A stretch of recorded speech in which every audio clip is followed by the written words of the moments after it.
Bueno, allí estamos. Aparte de las repercusiones de lo que había ocurrido hoy con la presencia del jefe de gabinete Marcos Peña, y nosotros también tenemos invitados a diputados aquí en el piso para que podamos hablar de lo que pasaba hoy. Voy a recibir en primer lugar al diputado Miguel Base. Gracias por venir. No, gracias a ustedes. Diputado nacional por UCR Cambiemos. El diputado Carlos Selva, del Frente Renovador, que ya ha venido, lo hemos tenido aquí como invitado.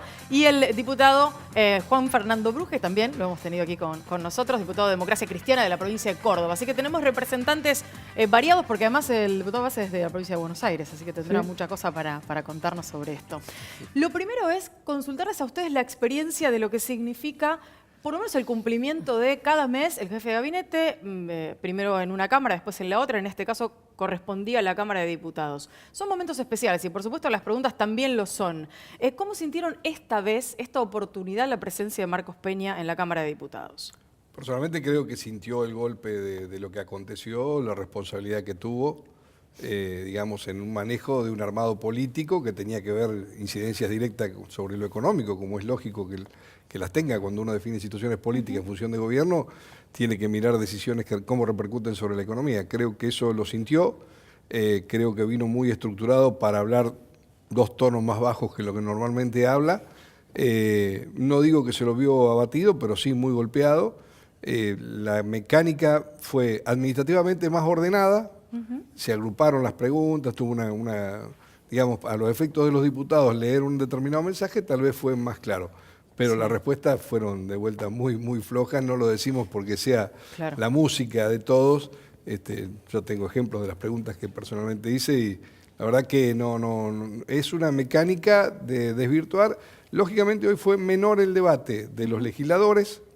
Todos los legisladores se hablaron, menos legisladores, muchísimos menos legisladores, y el jefe de gabinete, bueno, respondió. Yo lo vi abatido. Le quiero preguntar al diputado Base, pertenece a la Unión Cívica Radical, forma parte de la coalición. Hoy fue fuerte y creo que trascendente el discurso del diputado Negri, el diputado Mario Negri, de un discurso en el que hubo alguna mirada hacia adentro, ¿por qué no?, con cierta autocrítica, pero también una crítica hacia el oficialismo del gobierno anterior.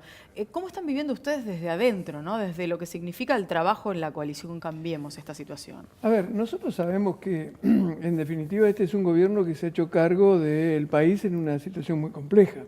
Todos sabemos que la situación de la economía en la Argentina en los últimos años del gobierno anterior se fue endureciendo muchísimo y la verdad es que el gobierno tenía desde ese punto de vista una responsabilidad enorme. Y sabemos que es el gran desafío y la gran preocupación de todo Cambiemos, del Poder Ejecutivo y naturalmente de la Unión Cívica Radical dentro de Cambiemos. Por eso el discurso de Negri de hoy y por eso es lo que venimos planteando desde hace mucho tiempo. La verdad es que tratar de bajar los niveles altísimos de inflación que tenemos en la Argentina, tratar de reducir el elevado déficit fiscal que tenemos, tratar de resolver al mismo tiempo el tema de la balanza comercial, sin que esto provoque un ajuste sobre la gente, bueno, es un problema difícil de resolver y naturalmente entonces lo que buscamos es, por un lado, poner la mayor responsabilidad posible dentro de los partidos de Cambiemos, y además el reclamo que hace Negri, me parece con toda razón, con todo derecho, a los distintos partidos de la oposición para que juntos encontremos la forma de ir resolviendo estas cuestiones en la Argentina. Porque como bien dijo Negri hoy, independientemente del partido político que gobierne, lo cierto es que la economía argentina es una economía absolutamente frágil desde hace muchos años, por lo menos 70 años. Nosotros tenemos una situación muy compleja que todos los argentinos tenemos que asumir como tal y que tenemos que trabajar decididamente más allá de las diferencias que naturalmente tenemos, pero que tenemos que tratar de resolver, ¿no? Entiendo la cuestión constitucional de la visita del jefe de gabinete al Congreso una vez al mes, una a la Cámara de Diputados y otra a la Cámara de Senadores. Cuando uno ve que hoy se presentaron casi 2.000 preguntas, o sea, más de 1.900, que se respondió una parte y el resto se va a responder por escrito más adelante, le deja la sensación de que es un día perdido, tanto en tarea legislativa como en tarea ejecutiva. ¿Tiene sentido este tipo de presentaciones más allá de cumplir con la Constitución? Sí, tiene una razón de ser. Cuando se reformó la Constitución del año 94, se creó este enlace que no existía en los sistemas republicanos entre el Ejecutivo con el Legislativo, ¿no? Haciendo una mezcla con lo que es el sistema parlamentario sin ser el sistema parlamentario. y en definitiva sirve como para informar en forma directa el máximo representante político después del presidente de la Nación, el jefe de gabinete de ministros, que viene a cumplir esta función. E incluso tiene hasta el Congreso de la Nación sobre él una potestad que es el derecho de vetarlo, digamos, de poder objetarlo, sacarle lo que se llama el voto de confianza, que está en la Constitución y que se podría utilizar en cualquier momento. O sea, de pronto, si un informe dado por el jefe de gabinete de ministros no es el que corresponde o está ejecutando mal el presupuesto, el jefe de gabinete de ministros es el que ejecuta el presupuesto. O sea, que tiene una responsabilidad bastante grande. El Congreso puede usar un mecanismo que es diferente al juicio político, que es justamente censurar su actuación. O sea, que no es menor.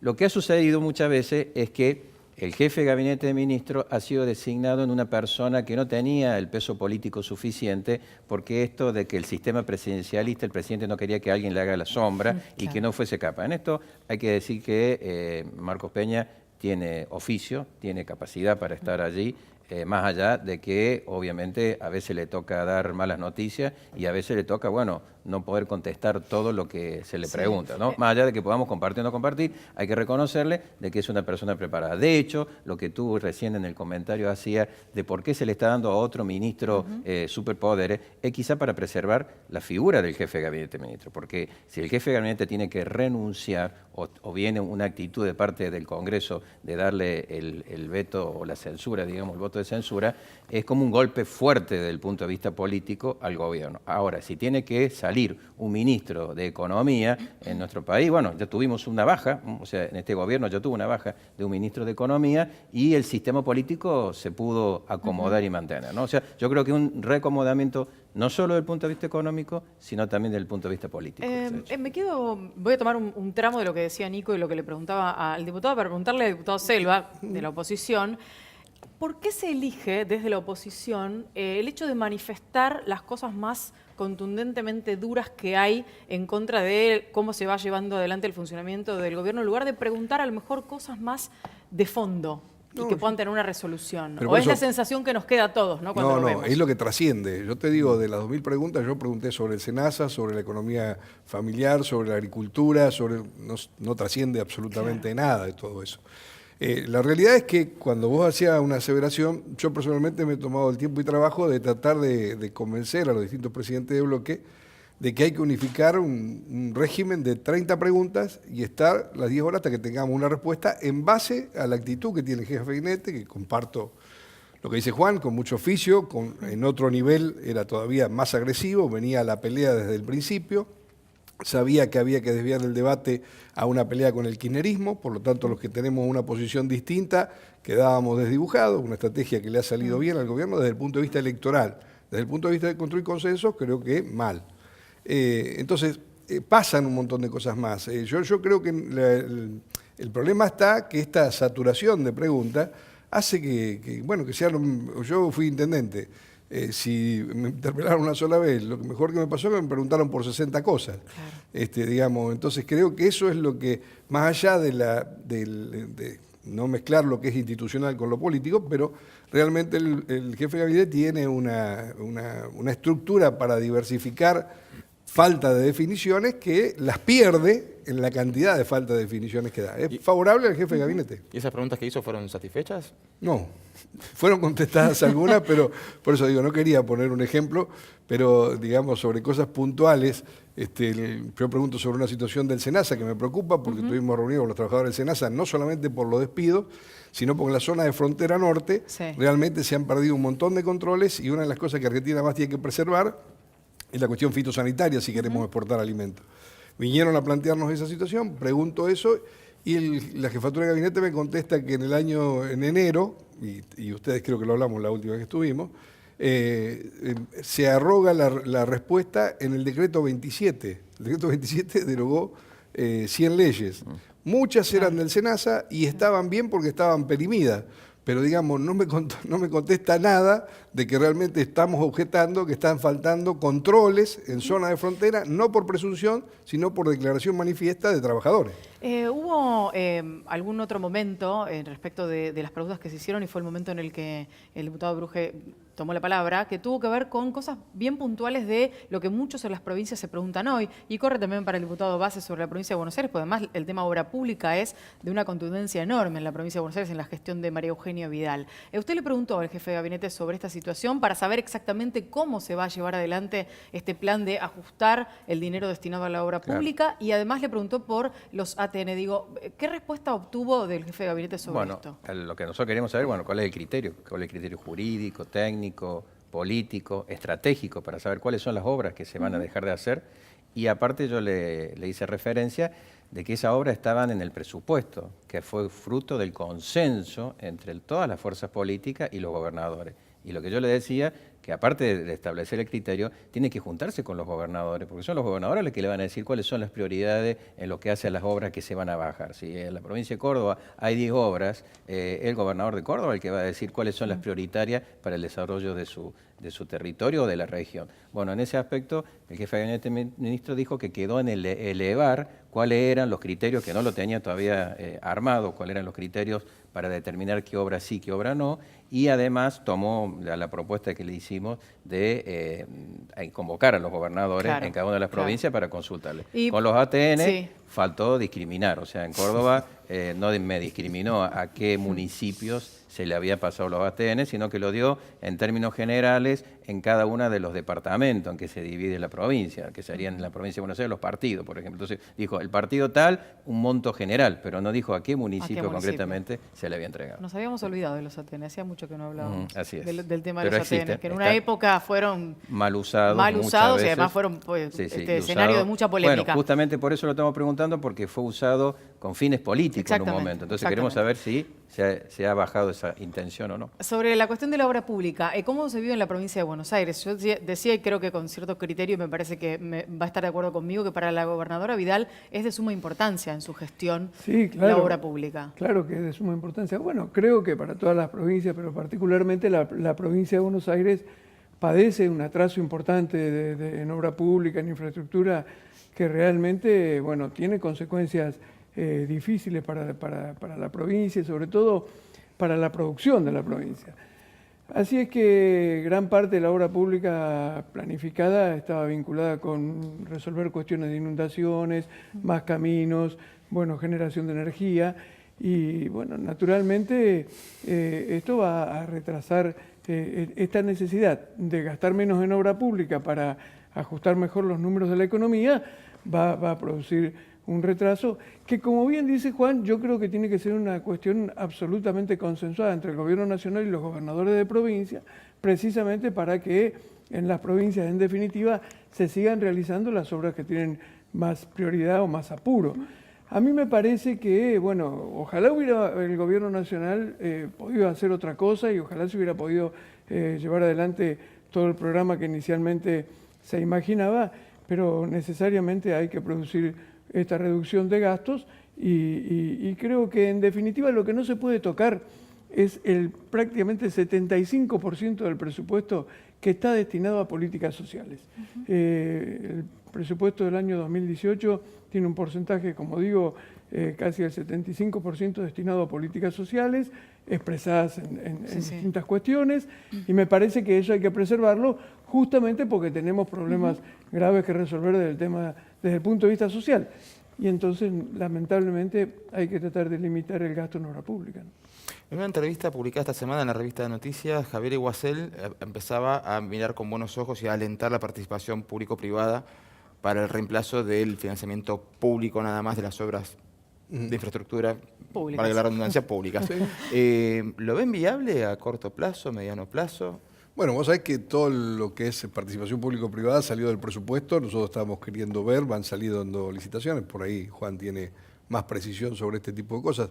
Lo que digo es que hoy la Argentina real, que a veces se usa y no es una retórica combativa, hoy tuvimos una reunión a la tarde con todos los movimientos sociales, donde los movimientos sociales vienen a presentar 5 leyes de su preocupación, de las definiciones muy cerradas que toma el gobierno, donde una provincia no puede saber cuáles son las obras que van a rescindir, date cuenta lo que están pretendiendo generar empleo, de una forma que yo defiendo de la organización de los trabajadores de la economía social, han logrado no solamente organizarse, sino tener también una unidad de criterios y de acciones dentro del marco de la ley, que son trabajar para presentar 5 leyes. Dentro de las 5 leyes se pretende que de ese mismo asignación de presupuesto, un 25%, te lo digo en línea general, lo presentaron hoy, esté en la obra de infraestructura social, Sí. y que tenga la participación de trabajo a través de la cooperativa, para que no sean solamente licitaciones las que generen el empleo,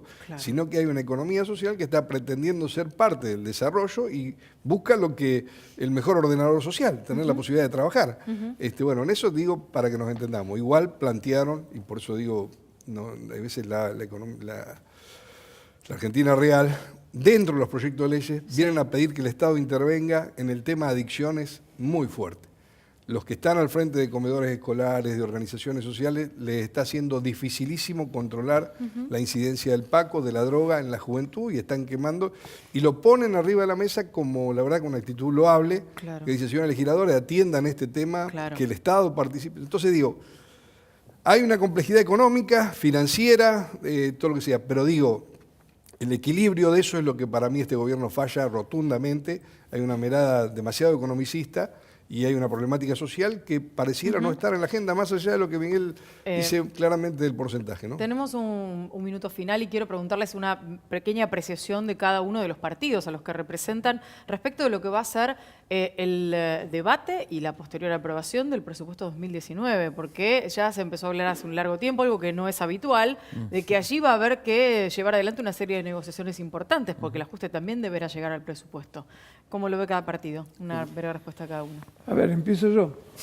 Yo creo que nosotros vamos a trabajar seguramente, por lo menos en la Cámara de Diputados de la Nación, con mucha responsabilidad, como lo hemos hecho todos los partidos políticos durante todo este tiempo, más allá de algunos debates importantes que se han producido y más allá a veces de cuestiones que aparecen como hasta violentas desde el punto de vista verbal, naturalmente. Me parece que en la Cámara de Diputados se ha trabajado mucho y bien, sobre todo durante todo el primer año de gestión, y que hay distintas miradas, pero que esto nos permite trabajar con mucha responsabilidad. Carlos recién señalaba un tema que está vinculado con el narcotráfico. Yo creo que el gobierno, o mejor dicho, está vinculado con las adicciones. Yo creo que el gobierno ha trabajado bastante en tema del narcotráfico, pero es cierto que falta muchísimo por hacer, y me parece que vamos a dar un debate muy importante con las limitaciones que plantea la economía, pero Bien. teniendo en consideración los graves problemas sociales que tenemos que resolver en la Argentina y que no se pueden postergar, ¿no? Muy brevemente, cada uno de Sí, los no, otros invitados. el presupuesto, fíjese, estamos cuando, ¿qué estamos? Mayo. Mayo, Y ya estamos hablando del presupuesto. Sí. ¿Y eso por qué? Porque se han adelantado los tiempos electorales. El mismo presidente ya habló de su reelección hace 2 meses atrás, cuando estamos en un año que se hubiera aprovechado para consenso, para acuerdo. Entonces, cuando se producen estos hechos, todo se pone en tensión, se pone en crisis el sistema, y todo avance que se quiera hacer en diferentes áreas va a estar politizado porque está el condimento electoral de por medio. Ese es el problema que hemos tenido. El presupuesto del 2019 va a ser bastante complicado de resolver porque es un presupuesto para un año electoral. Selva. No, bueno, no hay mucho para agregar.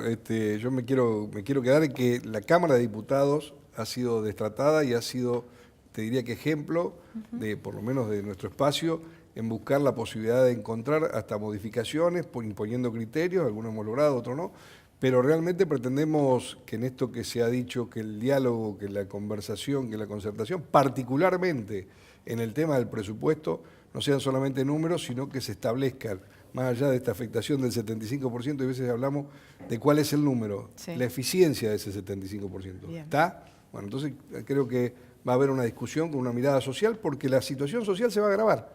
Es imposible dejarlo de lado en el presupuesto. Gracias a los tres por haber venido. Gracias. Un placer.